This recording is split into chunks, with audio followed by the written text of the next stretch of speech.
Well, that was special. I didn't know the Chipmunks were going to be introduced today on the Tin Man opening bumper music. I'm not sure what the heck happened there, but it's never a dull moment in this show, folks. Every day is a brand new day. Welcome back. My name is Bill Miksch. I'm president of WDMA Financial Group, and this is your Insurance Corner, coming to you live at 101.5 FM WLCB, Slade's Corner, Wisconsin, at the beautiful studios in Round Lake Heights, Illinois, where we are protected every day by the Round Lake Heights Police Department, which is, no lie, 10 feet from the front door of this building. So with that in mind, I'm going to introduce the man, the legend, the way of life, the soothsayer of soothsayers, somewhere in the bunkers in Dayton, Ohio, Sean Hauser. Hello, Bill. How you doing tonight? Oh, just ducky, Sean. How are you? Doing just great. Feel like people would ask me today, they'd say, how's life treating you? And I'd say, like a baby treats a diaper. So... yeah, strong day. Let's put it that way. It's good to be on Insurance Corner. That sounds like a load that you're carrying there, my friend. Oh, the master of puns. Yeah, yeah. So, yeah, I spent some time. I don't know if I told you or not, but I've just been appointed to a TED Talk group. Oh.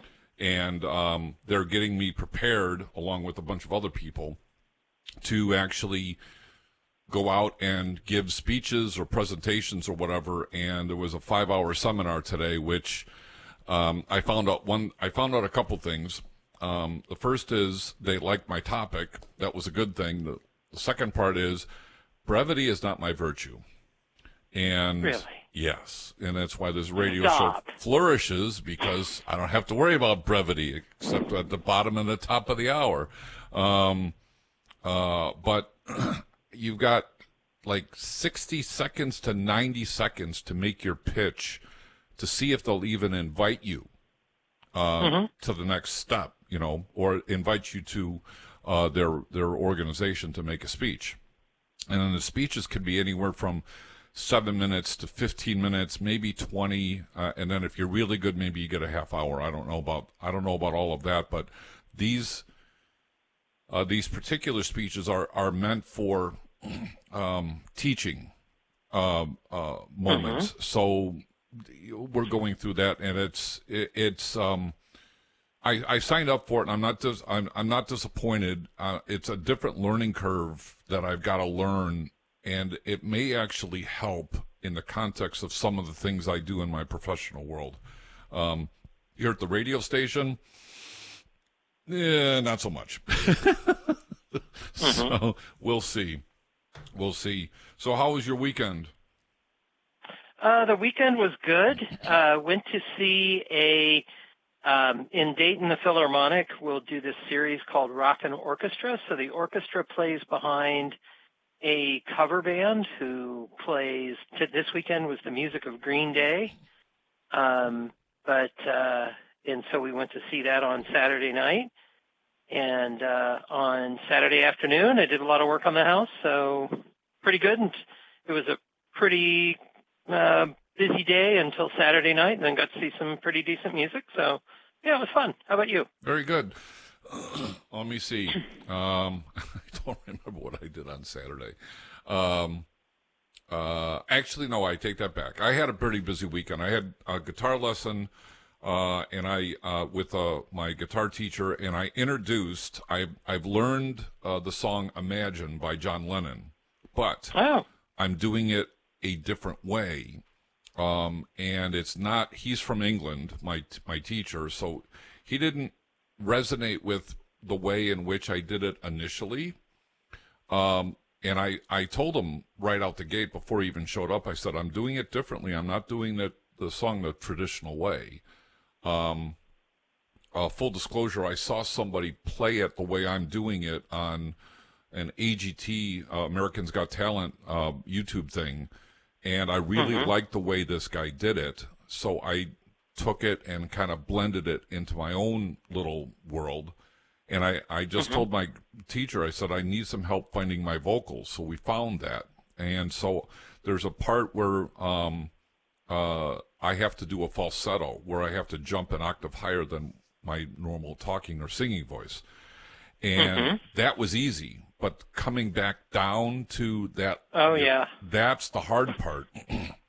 And, oh, my God, when I was going through some of the transitions, I was squinching or just going, oh, my God. And if I'm doing that, I can only imagine what the audience would be doing if I didn't hit that note the right way.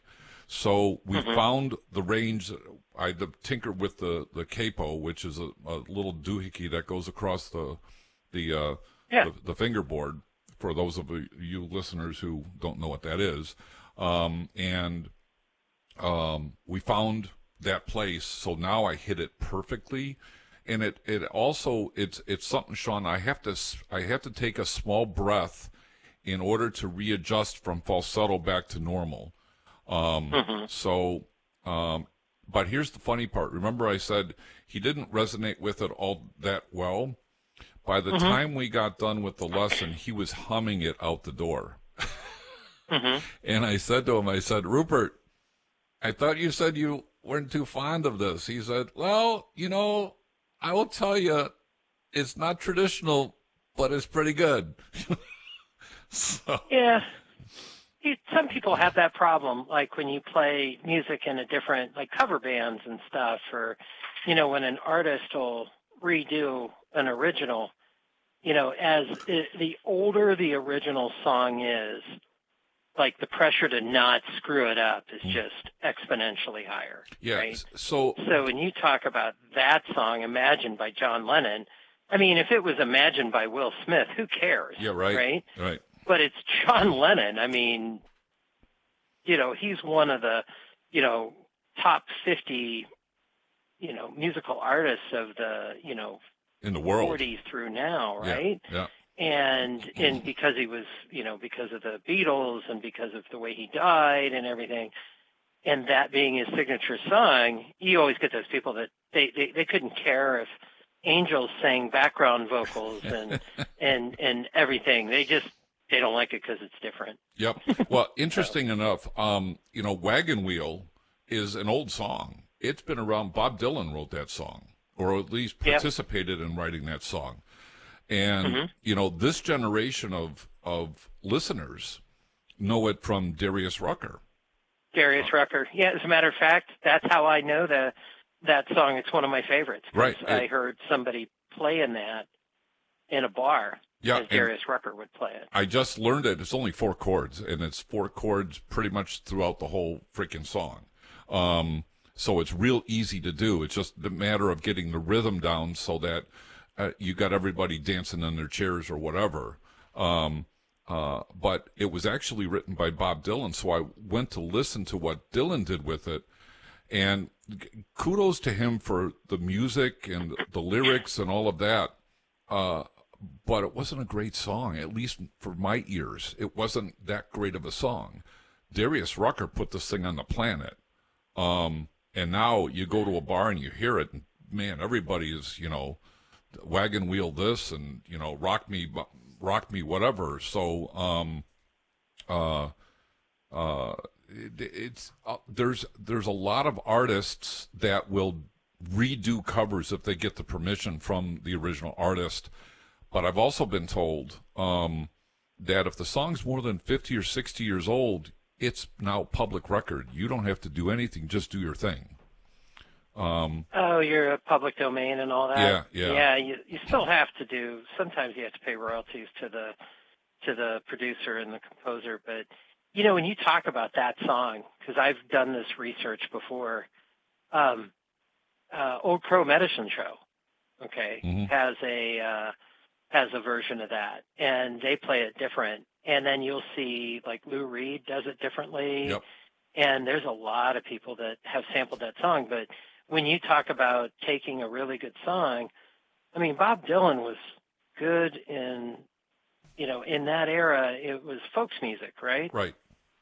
But for some people, Bob Dylan's hard to listen to, right? Yeah. It's just, he sound like Bob Dylan and buckwheat, and I don't like him. I don't like his songs. But then there's a couple where that he does sing, and I just don't want to hear anybody else cover it.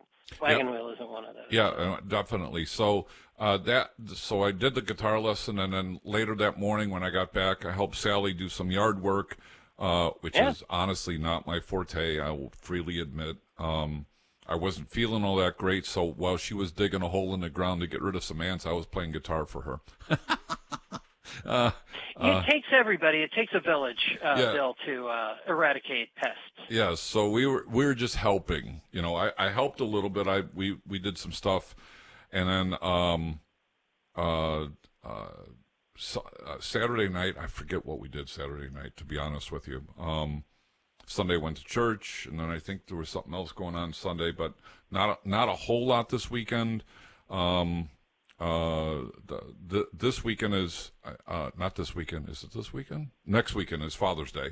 So I have no idea what my children are going to be doing. I don't know who's going to be home and who's not. So, as you get older, I know you don't have kids, Sean, but as you get older, you realize that they have to create their own nest, and it ain't about you anymore.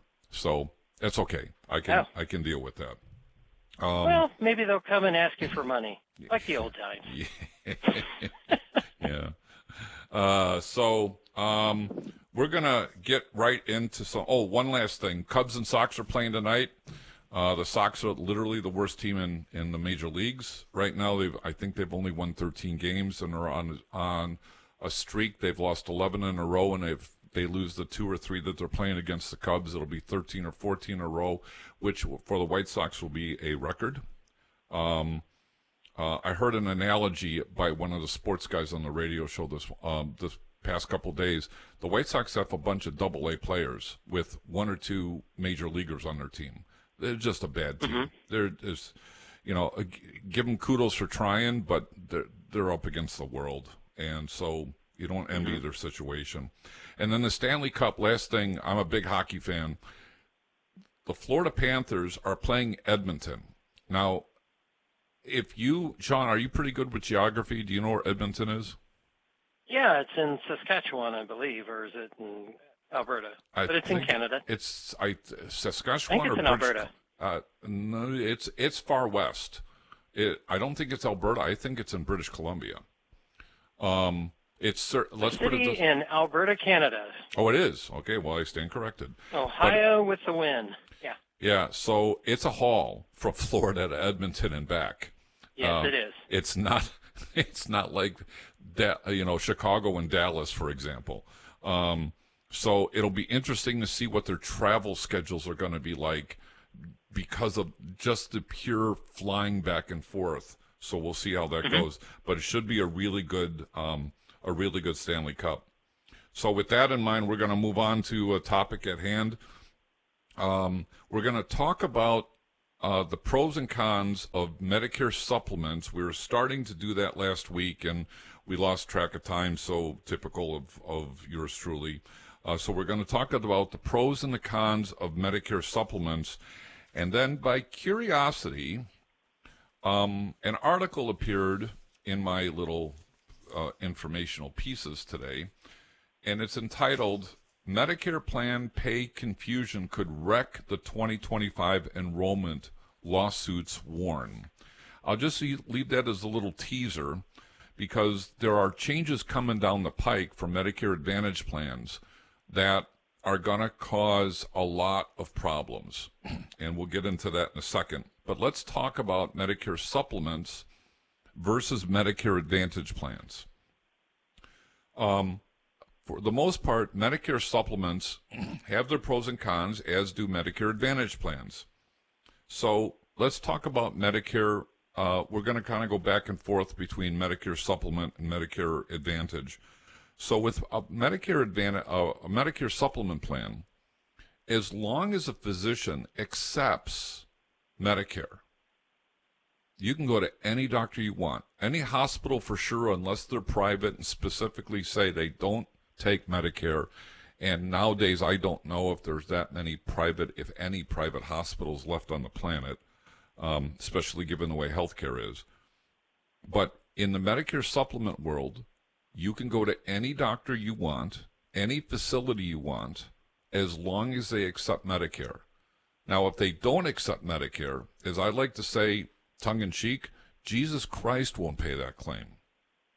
Because if Medicare doesn't accept the claim, nobody will pay the difference. You are on your own. And I'll give you an example of this. I have I'm aware of a physician, I won't say who he is, who is incredibly gifted at doing knee replacements to the point where it has become an outpatient procedure for this gentleman.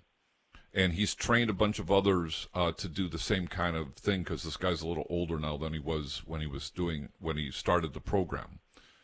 People will write checks for $50,000 to have their knees fixed. So if you are on a Blue Cross plan, for example, he'll take the blues. The moment you turn 65 and you go on Medicare, he does not accept Medicare, and he's a knee replacement guy. And he is not hurting for patients, Sean. He's one of the best in the country. He's local in Chicago here, and he'll accept commercial insurance up until the point where Medicare kicks in, and he's like, nope, no Medicare. If you want me as your physician, pay the fee. And people are more than happy to pay the fee. But the freedom of movement with Medicare Advantage plans, generally speaking, is far and wide. You can go to any doctor from Maine to Hawaii as long as they accept Medicare. No restrictions. In the Medicare Advantage world, you're limited to the network. So it's not unlike a commercial policy where, you and I might have a PPO or an HMO plan, but the network of doctors are significantly less in scope than they are in the commercial world. They're typically regionalized, meaning they're in the Chicago area only, particularly if they're an HMO kind of provider. If you're on a PPO, it's typically a much narrower network than the bigger commercial networks that are out there. So you definitely have limited scope of doctors and hospitals to choose from. There is a $240 deductible that you have to pay for a Medicare supplement policy. And if you have Plan N as a Nancy, you not only pay the $240 deductible, but you may end up paying what are called excess charges. And I explained that last week, but just for the record, an excess charge is a charge wherein the doctor can charge 15% above what Medicare approved. Your Plan G plans will cover those, but the Plan N programs will not. So you expose yourself to an extra 15%. Now, I'm sure they exist, Sean, but I have not seen a situation where a patient has run into an excess charge. But they do exist, maybe not in Chicago, maybe in other states or in Illinois, but I've not seen them in my own practice. In the Medicare Advantage world, one of the big sizzles is that oftentimes there's no deductible. You just pay a copay for your prescriptions, for your doctor visits. The copays are much larger if you end up in the hospital or for MRIs or CAT scans. So in some cases, the sizzle is much nicer from a user standpoint because there's no deductible. You're just paying copays. Dental plans are typically a separate plan, so too are vision plans in a Medicare supplement world. Although I will say that there are Medicare supplement plans now starting to include dental and or vision services. And let me just add, hearing aids are also being added as a discount program. They're coming because they know Medicare supplements know that they're having to compete against the Medicare Advantage plans, which include dental, which include vision, and which include hearing aids, subject to different plan parameters for sure, and subject to different rules, but they are definitely included as a part of the overall program in a Medicare Advantage plan. Now, with that said, some of the Medicare Advantage, not all of them, but some of them will say, well, Sean, if you want 2 cleanings and x-rays, then, they're included. But if you want a fully robust dental plan, including implants, etc., then the premiums are going to change. So it's not bait and switch, but it's just a matter that it allows them to say dental is included. Blue Cross has a plan that in Illinois where they say dental is included, but then you look under the sheets, it's 2 cleanings and an x-ray. It's not a robust plan by any stretch, but it allows them to say they're covering dental.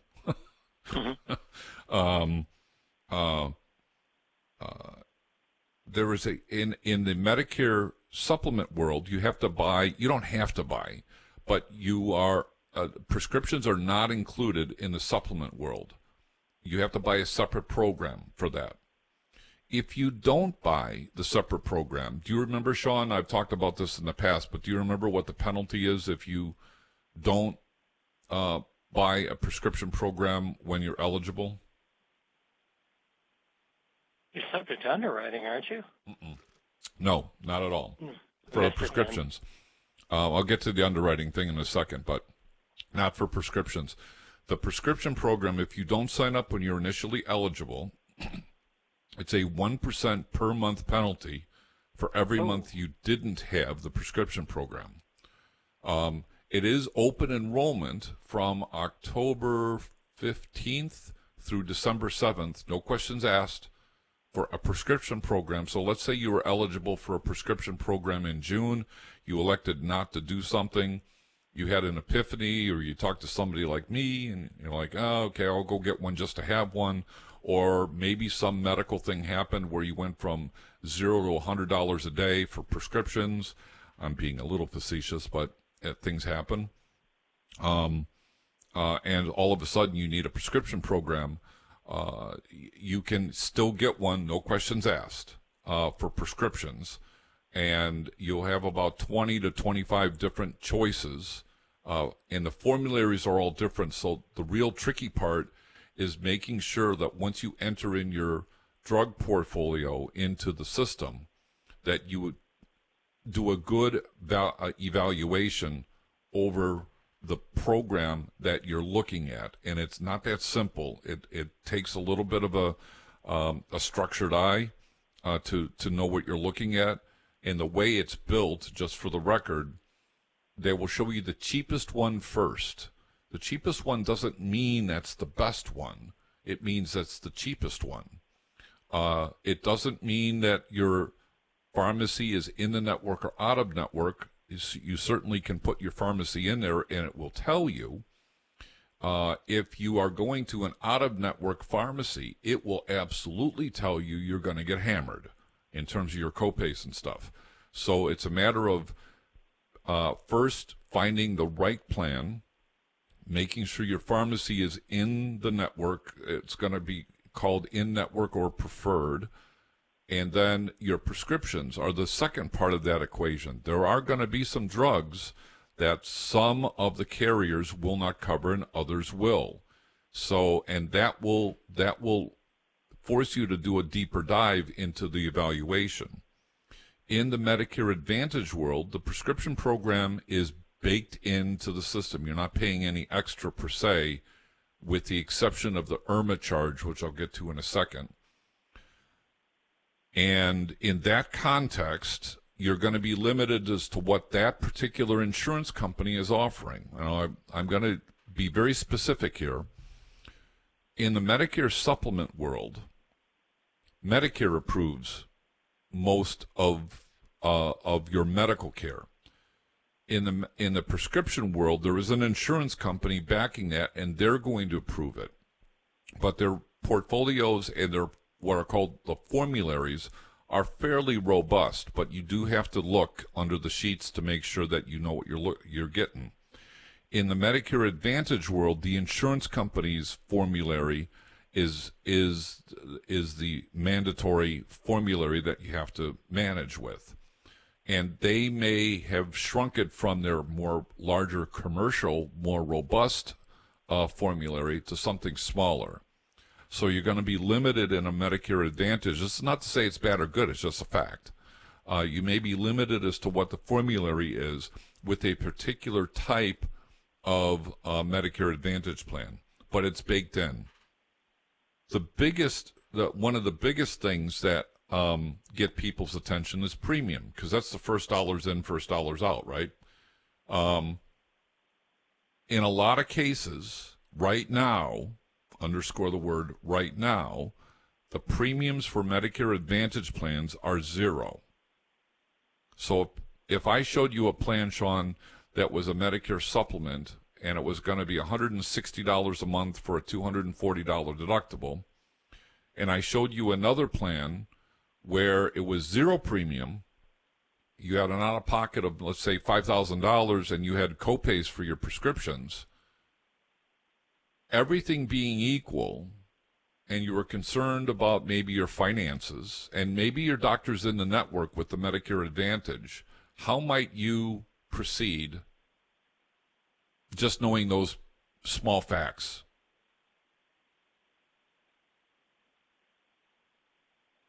I'm sorry, I'm not following. So you got a zero premium in a Medicare Advantage plan. Your primary doctor is in the Medicare Advantage plan. Okay. You've got no deductible, but you have copays and a $5,000 out-of-pocket. In the Medicare supplement policy, you're seeing a premium of $160, a separate prescription premium of $40, copays along the way, all right?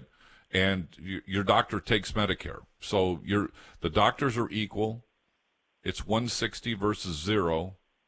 You're out of pocket with Medicare supplements, $240 plus whatever the copays are going to be. You're out of pocket with the Medicare Advantage plan is $5,000, including the prescriptions.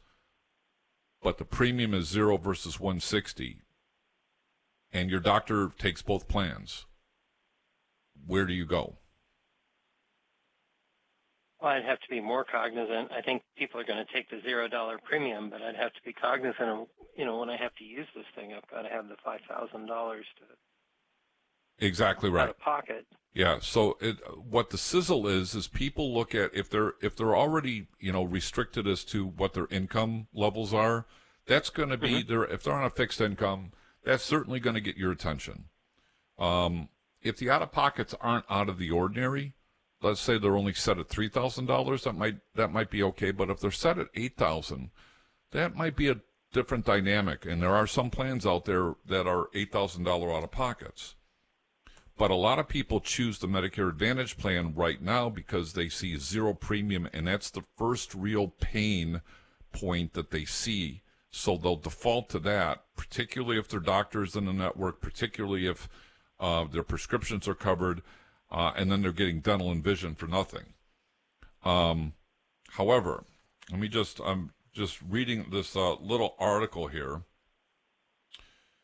The Centers for Medicare and Medicaid Services and the U.S. Department of Health and Human Services that oversees Medicare has been phasing in tougher marketing rules in recent years because of concerns about insurers bombarding consumers with ads and telephone calls and possibly using misleading seminars and websites to add people who do not want to hear from Medicare agents on lead lists.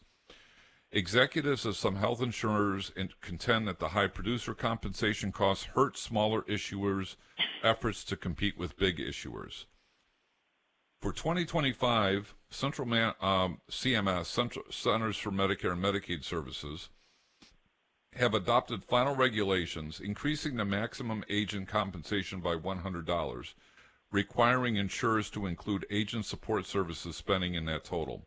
The change will only affect independent agents and brokers, not the health insurers, paid field marketing organizations, or other third-party marketing organizations.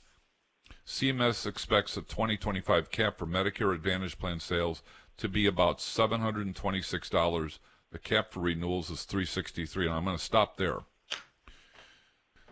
A big reason why agents will sell Medicare Advantage plans, Sean, is what I just said right there. The compensation is $726 for a single policy and $363 for renewals. In the Medicare supplement world, the premiums are going to range between 10 and 20% first year and somewhere between 15 and 5% years thereafter.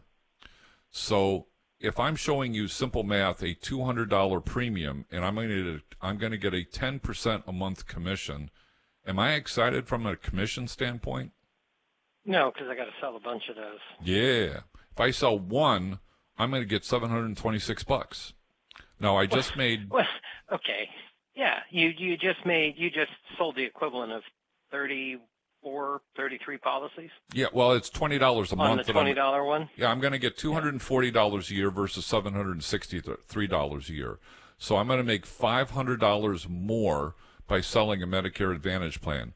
Full disclosure, folks, I don't sell Medicare Advantage plans, at least not right now.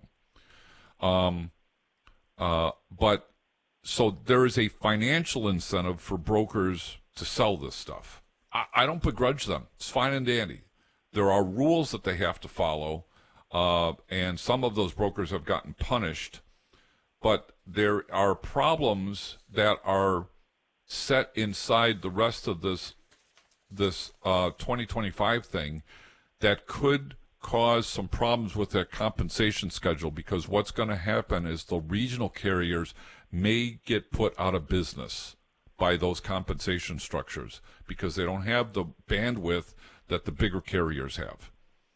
And if you are now eliminating brokers from that particular pool and they're going to start defaulting to selling Medicare supplement plans because, frankly, they're a little easier, to be honest,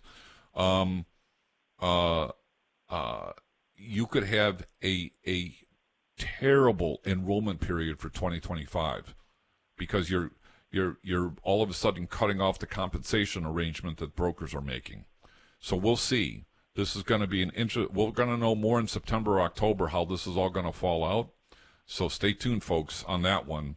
And again, full disclosure, I don't sell Medicare Advantage plans, at least not yet. There's a lot of pain points I have to go through to get there, and right now I don't want to do that. But in the meantime, I missed my break, Sean, by 5 minutes, so we're going to take a quick break. This is 101.5 FM, WLCB, Slade's Corner, Wisconsin. That's Sean. I'm Bill. We'll be right back after these short messages.